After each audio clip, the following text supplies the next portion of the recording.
Hello, good day sa ating lahat. So, pansin nyo ba na sige kabaragwanan kasi singawan, no? Hindi kifago. Share ko lang, no? Dibda dumago na postiso din. Ingatan natin yung lokal natin ng ngipin kasi once masira talaga, hingi talaga ng malaking pera na naman. So, ikaginadanig no? Manamaupahan ni. Nagto ako dik matagas. Makuke rapaan so ino kamarangat modor sanpago kinagat ko naman siya, sabi ko masarap ganun. Modor iyo huni manlatasa na ko'y kakeke ganda ni yung tumunog siya kumbaga.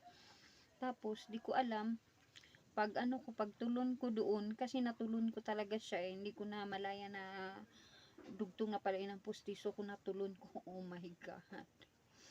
Tapos yun pag ano ko pagtulon ko sabi ko maluwag yung ano ko yung postiso ko.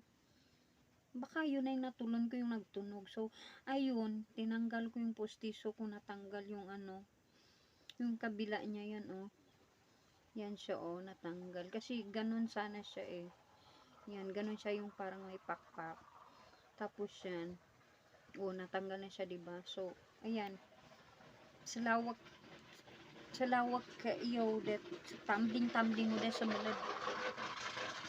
Okay, guyudan yan iso selete. Start na ko na pa ipostiso ko din no.